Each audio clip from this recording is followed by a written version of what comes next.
नमस्कार दर्शकबृंद higher secondary examination 2024 সরকারের সঙ্গে চিটিংবাজি হাজার হাজার উচ্চ মাধ্যমিক পরীক্ষার্থীদের ছেড়ে কথা বলবে না সরকারও।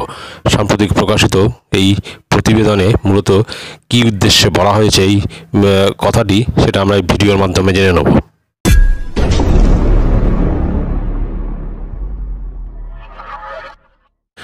পশ্চিমবঙ্গ রাজ্য সরকারের তরফ থেকে রাজ্যের পড়ুয়াদের জন্য বিভিন্ন ধরনের সুবিধা প্রদান করা হয়ে থাকে, যাতে পড়ুয়ারা দূর দূরান্ত থেকে সহজেই স্কুলে আসতে পারে। তার জন্য তাদের সাইকেল দেওয়া হয়।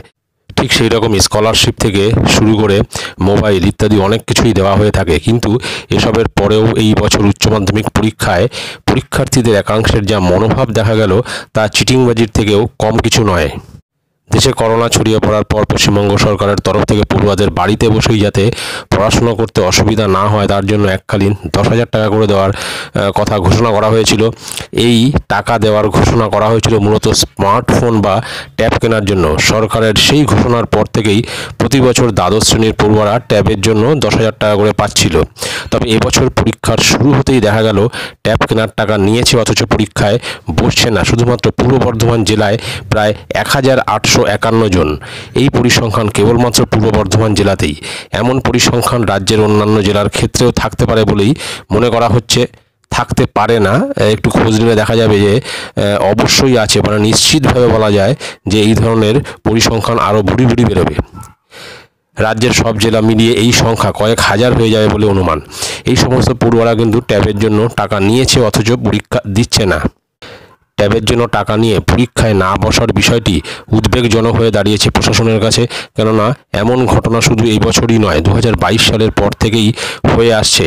এক্ষেত্রে ওই সকল পড়ুয়াদের জন্য সরকারের তরফ থেকে হাজার হাজার টাকা খরচ করা হলেও ওই সকল পড়ুয়ারা পরীক্ষায় না বসে সরকারের সঙ্গে রীতিমতো চিটিংবাজি করছে বলেই মনে করছেন বিশেষজ্ঞ মহলের একাংশ। তাদের দাবি পরীক্ষায় পাশ ফেল আছে, কিন্তু পরীক্ষায় তো বসতে হবে। তবে এমন ঘটনার পরিপ্রেক্ষিতে এত সহজে ছেড়েও কথা বলবে না প্রশাসন বলেই জানা যাচ্ছে। এই বিষয়ে স্কুলের প্রধান শিক্ষকদের এই সকল পড়ুয়াদের খুঁজে বের করতে হবে।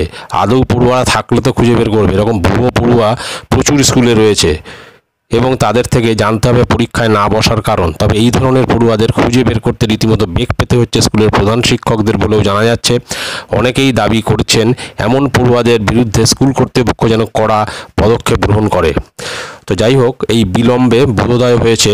তো এই যে ট্যাবের টাকা নিয়ে এত হইচই বা এত প্রচার, এই ট্যাবের টাকাটা দেওয়া হয়েছে যে সমস্ত পড়ুয়াদের, সেই সমস্ত পড়ুয়াদের অধিকাংশই আবার এবছরে পরীক্ষায় বসছে না, এরকমটাই কিন্তু খবরে রয়েছে, বা সেই হিসেবটাও কিন্তু তাদের কাছে রয়েছে, প্রশাসনের কাছে রয়েছে।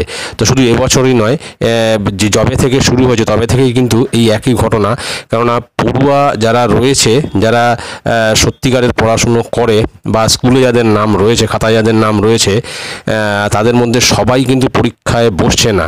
তার একটাই কারণ, যার মধ্যে অনেক ভুয়ো নাম রয়েছে। অর্থাৎ অনেক স্কুলেই কিন্তু এরকম ভুয়ো পরীক্ষার্থী বা অ্যাটেন্ডেন্সের যে খাতা রয়েছে তাতে কিন্তু ভুয়ো নাম অনেক রয়েছে।